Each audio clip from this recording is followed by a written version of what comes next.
Pues listo, vamos a arrancar nuestra clase de Panorama del Antiguo Testamento en su segunda edición y vamos con nuestra clase número 7, si mal no recuerdo, si mal no cuento, creo que vamos en el 7. Continuamos con el estudio de los libros de los profetas mayores y en esta ocasión vamos a entrar con un libro súper denso. Es un libro muy denso, es un libro,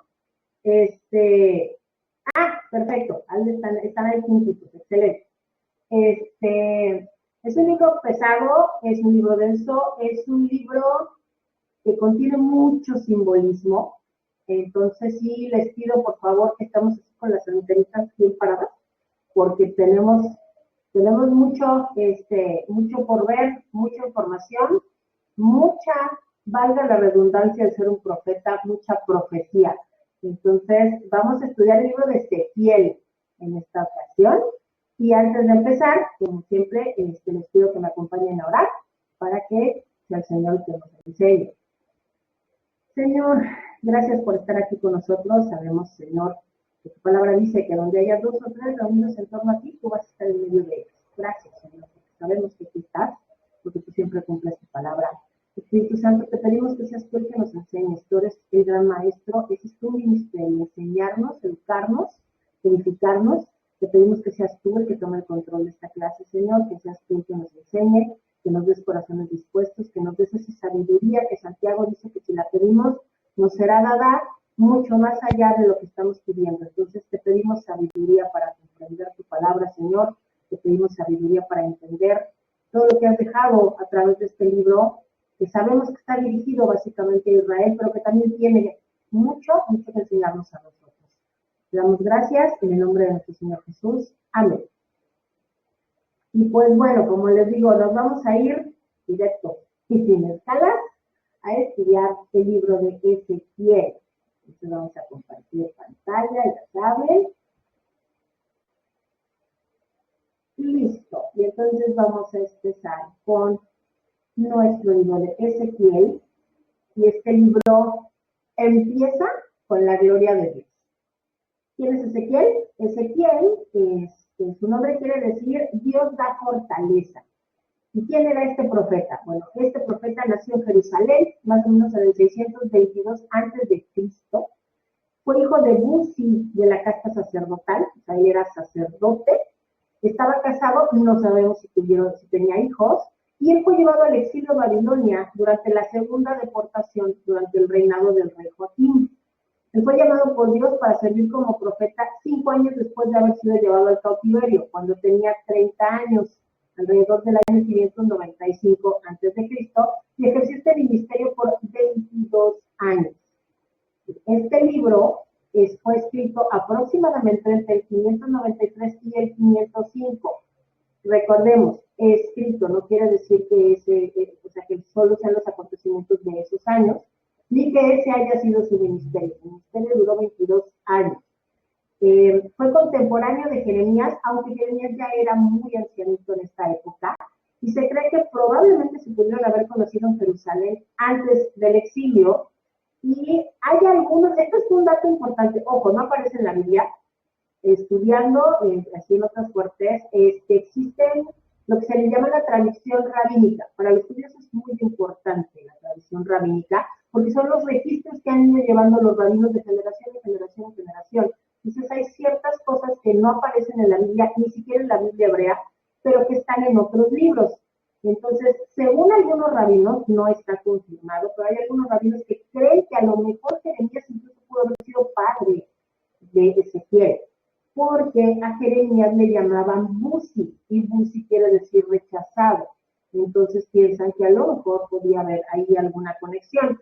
También fue contemporáneo de Daniel, de hecho profetizaron al mismo tiempo, pero no se conocieron, porque Daniel, aunque los dos estaban también en el exilio, los dos estaban en Babilonia, Daniel vivía en el palacio, en la corte, mientras que Ezequiel vivía entre los cautivos en una ciudad llamada Tel Aviv, y no la Tel Aviv de ahora, que es otra. A diferencia de otros profetas, Ezequiel recibió revelaciones muy importantes de manera simbólica. Yo creo que es el primer profeta al que se le dio una revelación tan grande referente a el cielo, referente a la gloria de Dios, referente al cielo y referente al futuro muy distante. Ezequiel habla mucho sobre el milenio, Ezequiel. Él fue el primero en ver el tetramorfos. Esta palabra no aparece en la Biblia, esta palabra se asignó después, que esos son los seres vivientes que tienen 4 rostros, que se mencionan efectivamente en el primer capítulo de Ezequiel. Su predicación se enfocó en la santidad de Dios, enfatizando la responsabilidad de cada persona sobre su propio pecado, combatió la idolatría y la corrupción. Profetizó sobre la construcción del tercer templo, el templo que todavía no se construye, el templo que todavía está por construirse, y Dios le concedió tener una visión del trono de Dios mismo y de la corte celestial. Una cosa impresionante. Según también algunos escritos judíos, se piensa que a lo mejor Ezequiel fue el sabio a quien acudieron los tres amigos de Daniel para saber qué hacer, ¿se acuerdan? Con la situación con Nabucodonosor y elegir seguir siendo fieles a Dios, aunque eso significara que los mandaran al horno. Las últimas profecías registradas de Ezequiel datan del año 570. Vuelvo a la tradición judía, no la Biblia, dice que murió como mártir, pero no hay datos específicos sobre su muerte, no sabemos exactamente cómo murió, y curiosamente su tumba se mantiene hasta el día de hoy, está ubicada en Irak, y es un sitio de peregrinación para judíos y para musulmanes. Las palabras clave en este libro son visiones, porque está repleto de visiones, y atalaya, que es el nombramiento que el Señor le da a Ezequiel. Y el mensaje que tiene este libro, pues habla sobre la bondad y la severidad de Dios respecto a su pueblo y a cómo tiene que lidiar con ellos. En un resumen, muy resumen, del libro de Ezequiel, muy resumido, del libro de Ezequiel, ¿de qué nos habla? Les decía yo, a diferencia de otros profetas, Ezequiel recibió visiones muy importantes. Él fue el primero en ver el tetramorfos, les decía yo. Él también habló sobre la reconstrucción del templo y sobre Dios y la corte celestial. Por lo tanto, todo esto, el tetramorfos, las ruedas del trono del Señor, la corte celestial, todo esto está en el capítulo 1 de Ezequiel. Así abre Ezequiel, con esta visión tan imponente, con esta visión tan inentendible de muchas cosas que ve Ezequiel.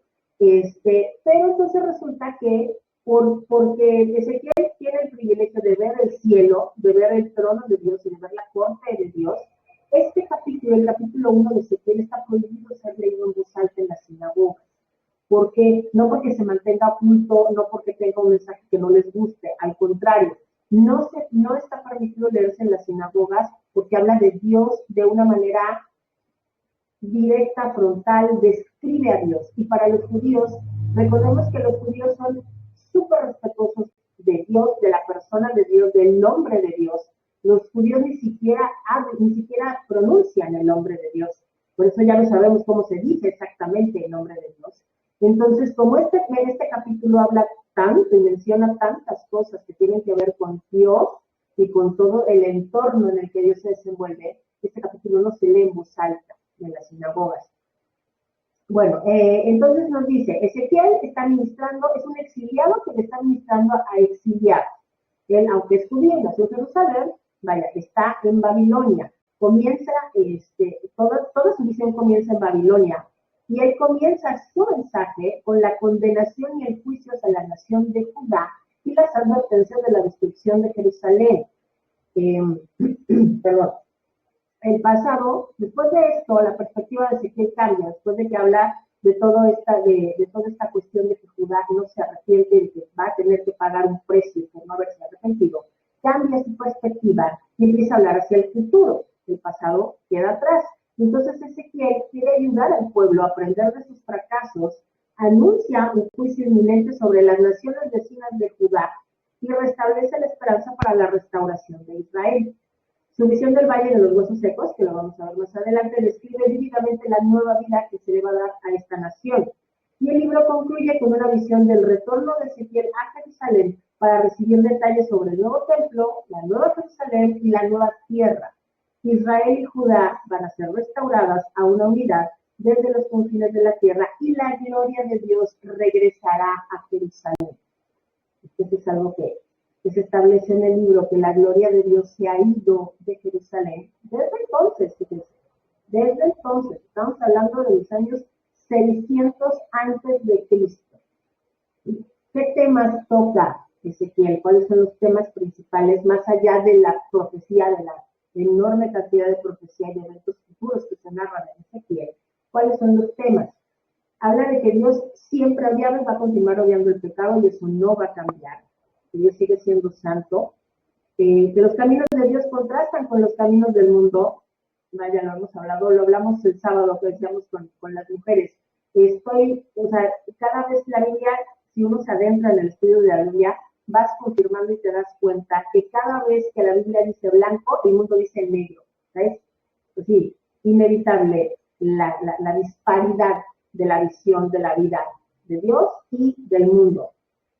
Una cosa que es muy importante porque es la primera vez que se menciona en la Biblia, cada quien es responsable de sus propios pecados.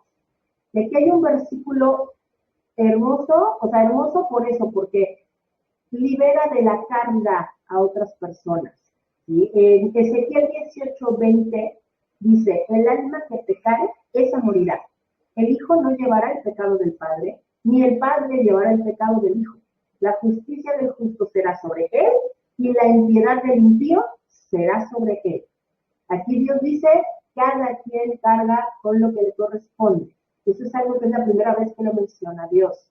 Este versículo es fundamental para entender, para desarmar, digamos, esta teoría, desacreditar esta doctrina que se enseña de maldiciones generacionales, de que lo que hayan hecho tus abuelos, lo que hayan hecho tus tatarabuelos o tus papás, tú lo tienes que pagar. No es cierto. Y en este versículo Dios le está diciendo súper claro, no vas a pagar por los pecados de tus padres. Y también hay una cosa bien importante, no solamente está aclarando que no se va a pagar por los pecados de los padres, pero también este versículo nos enseña de manera súper clara que la salvación es personal, que la salvación no se hereda, porque nos está diciendo la justicia del justo será sobre él y la impiedad del impío será sobre él. Entonces, la salvación no se hereda. No hay tal cosa como ser hijo de padres, ser cristiano porque se es hijo de padres cristianos. No hay tal cosa como decir nací en cuna cristiana para los propósitos de salvación. Y esto queda establecido desde el Antiguo Testamento. También en este libro nos dice que todos juntos somos responsables por el pecado de nuestra nación y esto se puede aplicar también en nuestros días. O sea, obviamente estos libros tienen su público principal y su destinatario principal es Israel, pero hay cosas que también aplican para nosotros. Y es el hecho, por ejemplo, de que en el caso de nosotros aquí en México o de los países del mundo moderno, los cristianos, la gente recibe las consecuencias de sus actos, recibe las consecuencias de los gobernantes que eligen, reciben las consecuencias de las decisiones que se toman en los juzgados, en las leyes, o sea, todos los ciudadanos de un país son responsables, tanto de las cosas buenas como de las cosas malas, y sobre todo, obviamente, son responsables cuando un país completo cae en pecado, cosa que desafortunadamente cada vez pasa, cada vez más. Desgraciadamente, de unos 10 años para acá, hemos estado viendo cómo como fichas de dominó han estado cayendo los países cediendo ante esta doctrina de género, ante esta cuestión de la ideología de género, y esos son pecados nacionales, o sea, ni siquiera son individuales, es una cuestión que al haber tanta gente a favor de eso y que llegan a instaurarlo a altura de ley en un país, provocan que sea una cuestión nacional. Y también nos enseña que como cualquier padre que ama a sus hijos, Dios disciplina a sus hijos por su desobediencia. ¿Sí? Y vemos cómo esto es un tema recurrente con los profetas. ¿Sí? Dios disciplina, Dios castiga. Si no haces caso, Dios te va a disciplinar. Obviamente está hablando de sus hijos, no está hablando de inconversos. Y también nos dice que las promesas divinas de restauración habrán de cumplirse. ¿Sí? Y hay cuestiones, y hay profecías, algunas profecías, por ejemplo, específicamente de aquí de Ezequiel, que ya se cumplieron, y hay muchas más que están por cumplirse. Y entonces, vamos a entrar ahora sí a las divisiones principales del libro, a de lo que trata el libro. Hay una cuestión que sí me gustaría que tuviéramos bien en claro y bien, la tuviéramos bien presente. Ezequiel es un libro que tiene una gran cantidad de visiones, tienen una gran cantidad de simbología. Y esta característica la comparten los libros de Daniel, de Zacarías y Apocalipsis. Curiosamente, el libro de Apocalipsis, del capítulo 1 al capítulo 20, toda la información que aparece ahí ya se narró en algún otro libro. Casi siempre en estos tres libros, la de Ezequiel, Daniel y Zacarías. Básicamente, solamente el último capítulo de Apocalipsis es información nueva, realmente. Todo lo demás ya ha sido narrado en otra parte. Pero bueno, la interpretación de este libro requiere de mucho cuidado, requiere de mucha paciencia. Este libro no es un libro para leerlo así como lectura ligera. La verdad es que no. Es un libro pesado, es un libro denso. Requiere tener un conocimiento de los símbolos que maneja el libro. Y como ya eso lo aprendimos en nuestra clase de estudio bíblico, la Biblia se interpreta a sí misma y tenemos que entender el contexto en el que se dan esos símbolos para poder saber a qué se está refiriendo. Cuando se estudia este libro de Ezequías, una de mis mejores recomendaciones es usen una Biblia que tenga concordancias para que puedan estarse moviendo de un libro a otro, porque es mucho el simbolismo que se maneja y que si no está uno familiarizado con el significado de los símbolos, con el significado de todas estas imágenes que se manejan en el libro, no vas a entender nada. O sea, nos vamos a quedar con cara de porque está muy pesado, está muy, muy pesado. Entonces, diciendo esto, y habiéndolos asustado lo suficiente, no sé, diciendo esto, ahora sí entramos a lo que es la descripción del libro. Y primero tenemos, el libro empieza del capítulo 1 al capítulo 3, los primeros 3 capítulos es la preparación y el llamado de Ezequiel como profeta. El primer capítulo del libro es la visión de Dios. O sea, este libro empieza fuerte, empieza con todo. Empieza con la visión de Ezequiel sobre Dios. Ezequiel tuvo la oportunidad de ver a Dios en visión, obviamente. ¿Por qué es tan importante aclarar que en visión? Porque la Biblia, que jamás se contradice, también asegura que nadie ha visto a Dios, ¿sí? En persona. Nadie es capaz de ver a Dios en persona. ¿Por qué? Porque no resistiríamos la santidad de Dios, seríamos consumidos completamente. Entonces, por eso Él ve en visión, el Dios del Señor me permite verlo en visión. Entonces, nos tiene que quedar bien claro. Y habla de figuras muy raras, de figuras que no tienen absolutamente, o sea, no tienen una similitud a nada que nosotros conozcamos. Habla de figuras muy, muy peculiares, porque habla de estos seres vivientes que tienen 4 lados, que tienen 4 caras, que se les ha denominado en las versiones griegas, se les denomina el tetramorfo. Tiene 4 formas, tetramorfo.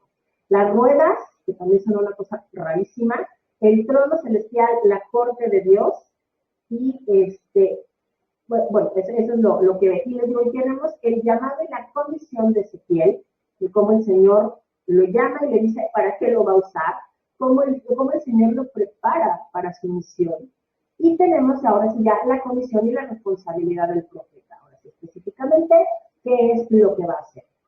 Ahora, encontré una cosa en internet que a mí me llamó mucho la atención, y lo quise compartir con ustedes. Estos seres celestiales, digo, no son nada que nosotros podamos entender, porque porque nunca hemos visto algo así. Y supongo que para Ezequiel debe haber sido muy difícil tratar de describir algo que no tiene comparación con nada en el mundo humano. Y a lo largo de los milenios, el ser humano, los diferentes artistas y diferentes dibujantes han intentado explicar cómo se ven estos seres.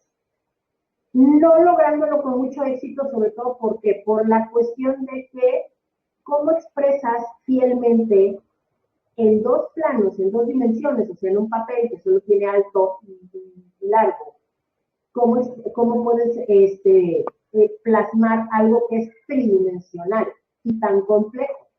Entonces hay muchas obras de arte respecto a estos seres, pero resulta que hace poco, probablemente algunos de ustedes ya lo han visto, hay un artista alemán que generó unas imágenes en tercera dimensión, de cómo él concibe estos seres que Ezequiel narra. Entonces, encontré estos videitos, espero que se vean.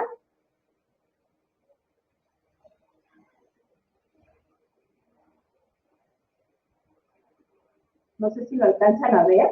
Esto sería el tetramorfos, ¿sí? Esto sería el tetramorfos. Me regreso para que lo vean en movimiento. ¿El qué, perdón? El tetramorfos, o sea, en los seres vivientes, los que tienen 4 caras. Les voy a leer los versículos que hablan del tetramorfos y dice, esta era su apariencia, había en ellos semejanza de hombre, cada uno tenía 4 caras y 4 alas. Los pies eran derechos y la planta de sus pies como planta de pie de becerro y centelleaban a manera de bronce muy bruñido. Eso es muy pulido. Debajo de sus alas, a sus 4 lados, tenían manos de hombre y sus caras y sus alas por los 4 lados. Con las alas se juntaban el uno al otro. No se volvían cuando andaban, sino que cada uno caminaba derecho hacia adelante. O sea, creo que por lo que podemos entender es como las 4 caras están viendo hacia 4 lados. Cada vez que uno se mueve, siempre va al frente de una de las caras. Por eso nunca parece que va para atrás. El aspecto de sus caras era cara de hombre, cara de león, al lado derecho de los 4, porque eran 4 seres vivientes, hay 4 de estos allá arriba en el cielo.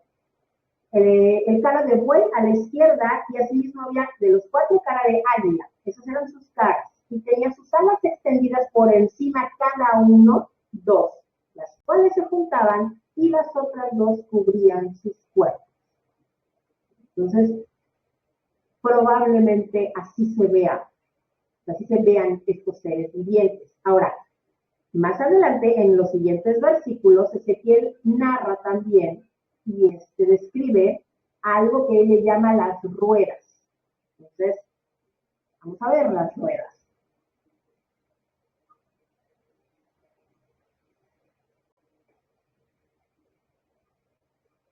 Esto probablemente serían las ruedas que vio Ezequiel.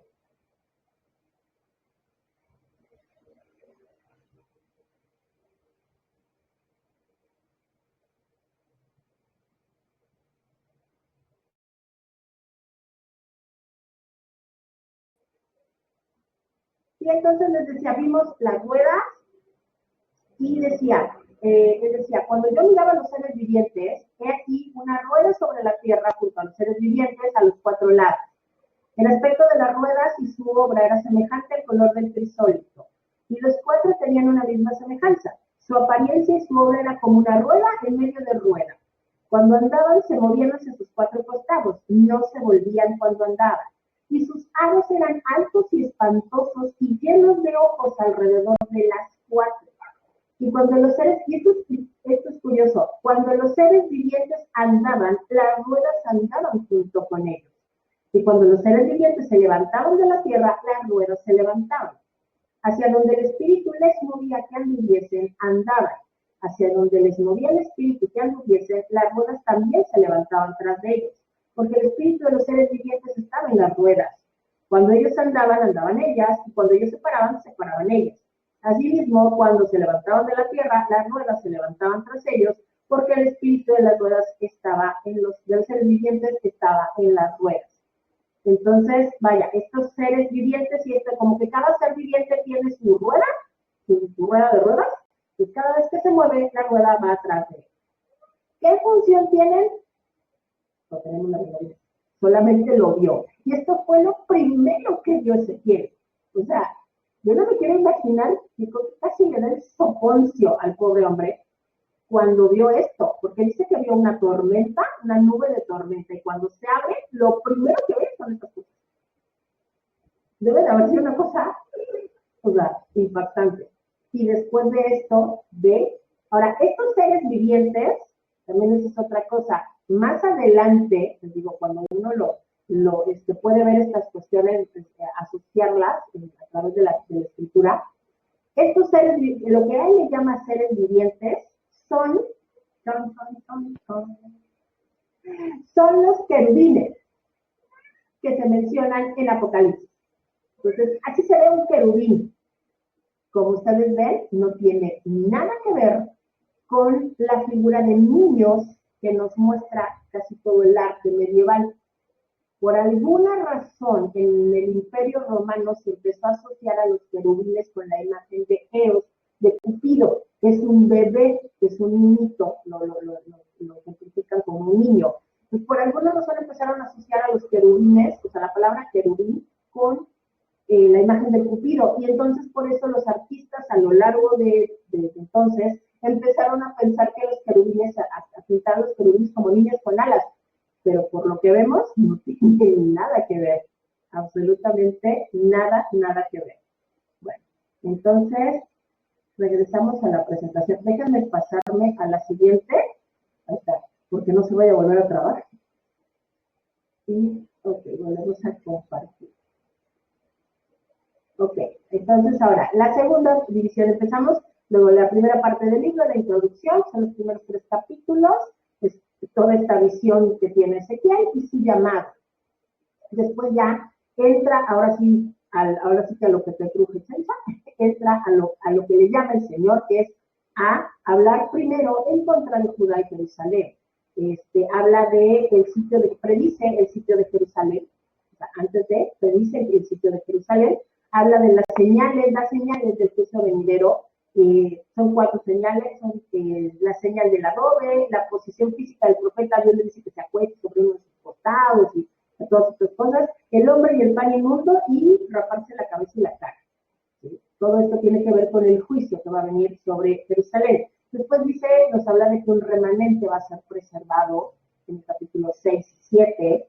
Después habla de la idolatría en los lugares altos y habla de todas las visiones. El Señor le da visiones a Ezequiel de todas las cosas que están haciendo mal en Israel, de todas las cosas que están atadas, abominaciones que están haciendo.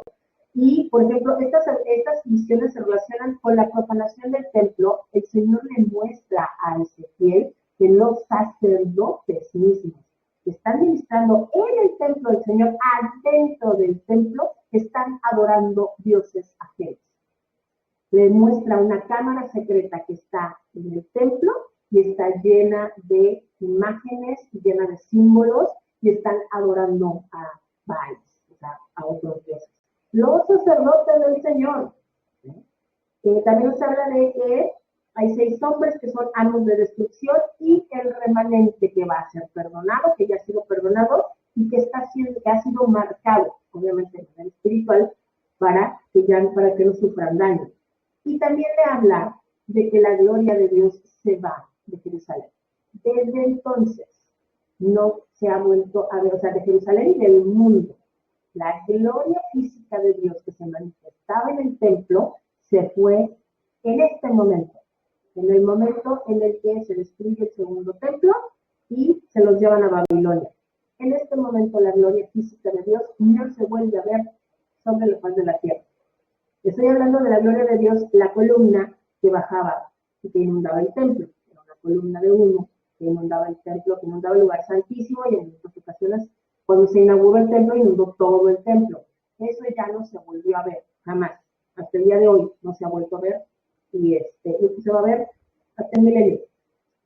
Habla, por ejemplo, de carbones de fuego y de carbones de fuego desparramados por toda la ciudad, y esto nos habla de la ira de Dios, cómo se derrama la ira de Dios por Jerusalén, y el remanente que va a ser salvado y que va a regresar antes del regreso del Señor a la tierra. Aquí él está hablando, sin que él lo sepa, de la segunda venida de Cristo. Recordemos, ya lo habíamos mencionado en varias ocasiones y nos lo enseñaron en nuestra clase de estudio bíblico. Los profetas no ven escalonados, los profetas veían en línea recta. Así es que ellos no sabían si estaban refiriendo a la primera, a la segunda venida, al milenio, a la nueva tierra, o sea, simplemente será su futuro. Y nos habla de esto, ¿no? Después nos dan diferentes parábolas. Este libro, ¿recuerdan que lo vimos? Que hay poquitas parábolas en el Antiguo Testamento, casi todas están en el Nuevo Testamento, y las poquitas que hay están aquí en Ezequiel, y son un montón, son 11, son 10 parábolas aquí en Ezequiel. Está la visión de la vida ardiendo, que el fuego significa juicio. Está el infante despetado y el nombre de Israel, que nos habla de Jerusalén como un niño huérfano y que es rescatado en gracia por Dios solamente para alejarse y convertirse en una hija descarriada. Tenemos las dos águilas y la vid. La primera águila es Nabucodonosor, la segunda águila es el faraón Ofra y la vid es Judá. La justicia vindicada contra el proverbio de las uvas amargas. Esto es a ver, aquí es donde se nos habla de que el juicio es personal, pero el pecado es personal y el inocente no va a ser juzgado por los pecados de sus padres. Después tenemos la lamentación por los príncipes de Israel, por Joacás, por Joaquín y por Sedequías. Después tenemos la purificación de los rebeldes de Israel en el periodo de la tribulación, o sea, también muy, muy al futuro. La parábola del bosque del sur, donde nos dice que los árboles sin fruto están secos y están aptos para juicio, o sea, para ser llevados al fuego. Y aquí esto se puede relacionar, como podemos entender, como que Cristo es el verdadero árbol, verde, fructífero para Dios, pero fue quemado, fue juzgado por nosotros, La espada del juicio de Dios se nos dice que está pendiente sobre los hombres, sobre todos. Recordemos que el juicio final todavía falta mucho para que lleguemos a eso. Se les dice a Israel que ningún rey de la línea de David, o sea, no va a volver a haber rey. En este momento, cuando es la deportación, la segunda deportación a Babilonia, no vuelve a haber rey de la línea de David, ojo, de la línea de David, no vuelve a haber rey, el siguiente rey va a ser el Mesías. Sí vuelve a haber reyes sobre Israel, pero no son de la línea de David. Y de hecho, se tuerce tanto esta cuestión que cuando nuestro Señor Jesús viene a la tierra y cuando empieza su ministerio, Herodes era edomita. Herodes ni siquiera era hebreo, era de Edom. Y sin embargo era el rey de los hebreos. ¿Sí? Después tenemos las abominaciones de Jerusalén, están representadas por la parábola de la escoria en el horno. Y también tenemos una parábola sobre dos hermanas, Ahola, que se supone que es Samaria, y su hermana más malvada, que es Aholiba, y es Judá. O sea, fíjense cómo Dios de plano está reconociendo que Judá, que son sus hijos, están actuando de manera incluso más malvada que Samaria, que son gente que está mezclada. Y tenemos la parábola de la olla hirviente. Y al final, una cosa, algo súper triste que es, Ezequiel sirve nuevamente como señal, la vida de Ezequiel sirve como parábola, sirve como señal a Israel, porque su esposa es tomada, pero a él no le es permitido llorar. Se llevan a su esposa, pero él no puede llorar a su esposa. Qué cosa tan terrible. La parte 3, que les decía yo, son las profecías hacia las naciones circundantes, hacia los países vecinos, y entonces hay tres profecías. En el primer grupo, digamos, es la profecía contra Amón, Moab, Edom y Filistea.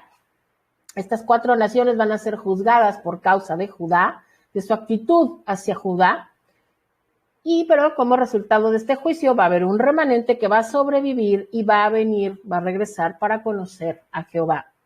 Después tenemos la profecía en contra de Tiro y Sidón, y esta es una profecía bien interesante porque está llena de simbología y porque nos da 2 historias, ¿saben? Al mismo tiempo, porque el rey de Tiro es Satanás, y entonces al estar hablando del rey de Tiro, se nos da la historia y conocemos la historia de Satanás, de su rebelión y de su caída. Sí, aquí es donde conocemos esta historia. Esto no está en Génesis, esto está aquí es donde el Señor nos lo muestra. y nos muestra cómo este rey cayó por orgullo, y entonces vemos cómo este rey y el príncipe son fundidos, y está hablando, le digo, está usando la figura del rey de Tiro para hablarnos de la historia de Satanás o de Lucifer. ¿Sí? Y tenemos también la profecía en contra de Egipto, en donde se les dice que Babilonia los va a derrotar, les da 7 profecías, y hay una escena en donde les muestra ya finalmente que van a ser derrotados, porque les muestra la muerte de Faraón, les habla acerca de la muerte del Faraón y su muerte al mundo terrenal. E incluso incluyen una lamentación por la caída de Faraón y de su pueblo. Y después entra a la parte gloriosa del libro, a la parte llena de esperanza, en donde Ezequiel empieza a hablar de la restauración de Israel, pero además, ojo, Ezequiel habla de la restauración final de Israel. Todo lo que habla Ezequiel no tiene que ver con el regreso de Babilonia, no tiene que ver con el tiempo que pasan todavía ahí antes de que lleguen los romanos, no. Ezequiel, todo lo que habla respecto a restauración de Israel es hasta el final, o sea, el milenio. Él está hablando del milenio. Nos habla, primero nos da como el Señor renueva su llamado como atalaya, o sea, como vigilante, como sobre su pueblo. Después da un mensaje contra los pastores o contra los gobernantes de Israel, malos gobernantes, y promete al Mesías, él también habla del Mesías como el pastor verdadero y promete la restauración. Nos da el nuevo nacimiento de un Israel y el nuevo nacimiento y la conversión de Israel. Aquí es este pasaje que es muy famoso, que ha sido muy usado, muy predicado, que es el pasaje de el Valle de los Huesos Secos. Y entonces aquí esta multitud que está en el Valle de los Huesos Secos, la mayoría de los maestros, de los eruditos de la Biblia entienden que la reunión de los huesos y la formación de los cuerpos, o sea, la restauración física de los cuerpos se refiere a la restauración nacional política de Israel, o sea, la restauración física de Israel como nación. Y si seguimos esta línea de pensamiento, esto ya ocurrió en mayo de 1948, cuando Israel fue nombrado país y se les dio un pedazo de tierra, ¿sí? Se les regresó su tierra. Ahora, el soplo de vida en estos cuerpos que se reconstituyen es la restauración espiritual de Israel que sigue aguardando al regreso de Cristo a la tierra. ¿Sí? Por eso les digo que habla del futuro, habla de este acontecimiento todavía no se da, porque están aguardando la segunda venida de Cristo, se está refiriendo a la segunda venida de Cristo.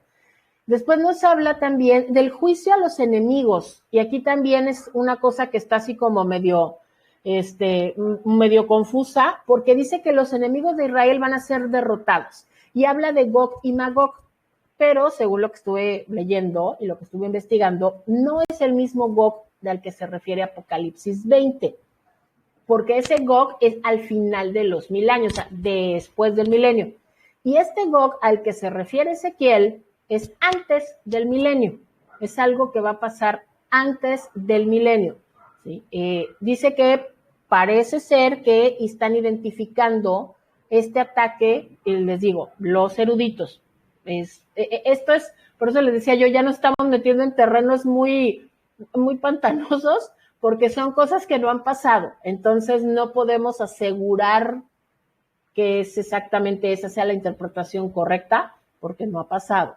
Entonces, bueno, los estudiosos piensan que identifican a este Gog como el rey del norte. Hay quien dice que podría ser Rusia o que pudiera haber sido Alemania, y que este rey es el rey del norte, que también lo mencionan Daniel y Zacarías, que va a tomar Jerusalén, que tiene como aliado al rey del sur, que podrían ser las naciones africanas que se mencionan generalmente en la Biblia, que son Etiopía y Libia, naciones que nunca fueron parte del Imperio Romano. Aquí no se habla del Imperio Romano. Y entonces, bueno, nos dice que estas naciones van a atacar Egipto, van a atacar una parte del Imperio Romano. El resultado de esta invasión del norte es que el Señor, Dios mismo, va a pelear por el remanente de los judíos que confían en él. Esto está en Zacarías, pero es la continuación. Y destruirá a la 5/6 del ejército sobre las montañas de Israel. Y va a haber tantos muertos que va a llevar 7 meses sepultar a todos los muertos de esta batalla. Esta batalla evidentemente no es una batalla que no ha ocurrido. Hay quienes pensaban que pudiera ser, les digo, son tantas cosas, ¿no? Alguien por ahí, alguna opinión que leí decía que probablemente se refería al Holocausto de la Segunda Guerra Mundial, pero eso no ocurrió en Israel. Y se supone que esto tiene que ocurrir en Israel. Entonces sí fueron millones de muertos, pero no ocurrió ahí. Entonces, pues no sabemos. Pero quién sabe. No sabemos exactamente qué, les digo, qué es a qué se está refiriendo todavía. Y después el libro cierra, los últimos 8 capítulos del libro nos hablan ya ahora sí del milenio y de Israel, del desempeño y del actuar de Israel durante el milenio. Se nos habla del templo. Este es el tercer templo, el templo que todavía no se construye. Se da una descripción del templo, está en los capítulos 40, 41 y 42. Las medidas son más grandes que el área que actualmente ocupa lo que nosotros sabíamos que era el templo. O sea, va a ser más grande incluso que el segundo templo. Y recordemos que el segundo templo era más grande que el primero, ¿sí? Entonces va a ser todavía más grande. Se nos da áreas, se nos da medidas.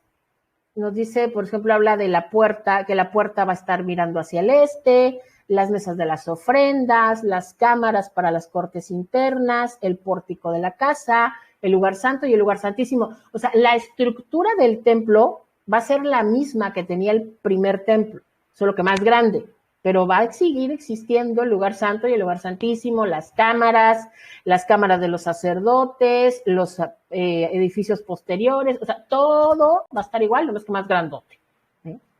Después vamos a tener la adoración.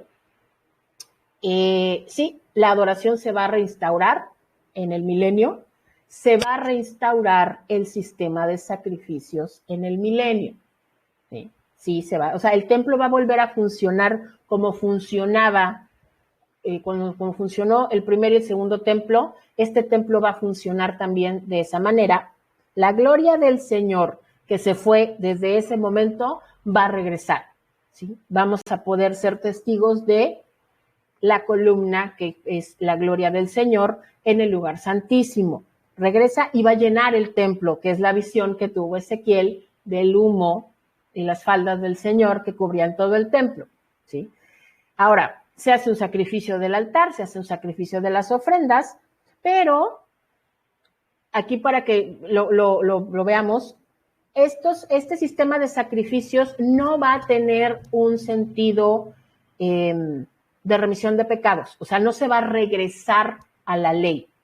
Este sistema de sacrificios se va a retomar, pero como una figura, como un símbolo de lo que Cristo hizo por nosotros, ¿sí? Se hagan de cuenta que antes se tenía el sistema de sacrificios que apuntaba a Cristo.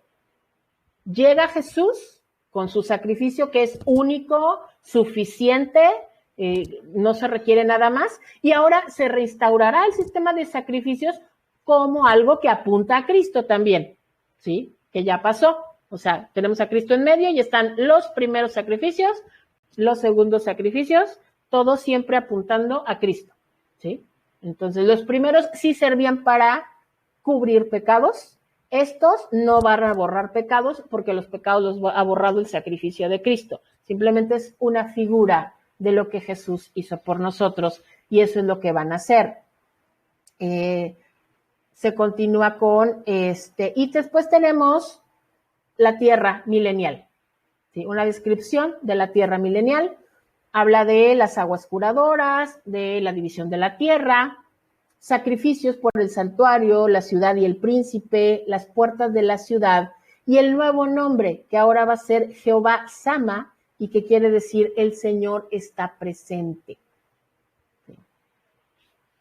Y eso es todo para el libro de Ezequiel. En este momento voy a detener la grabación. Muchas gracias a todos nuestros amigos de YouTube que nos ven. Dudas, por favor, yo sé que este libro está muy complejo y cualquier persona que esté viendo este video que no esté tomando la clase con nosotros en este momento, si tiene dudas o comentarios, pues déjenlos ahí en los comentarios de YouTube y no tenemos todas las respuestas, pero haremos lo posible por contestarlas y recurriremos siempre a la palabra del Señor para poder contestar las dudas. Entonces, hasta aquí llega nuestra clase del día de hoy. Adiós, nuestros amigos de YouTube. Bye bye.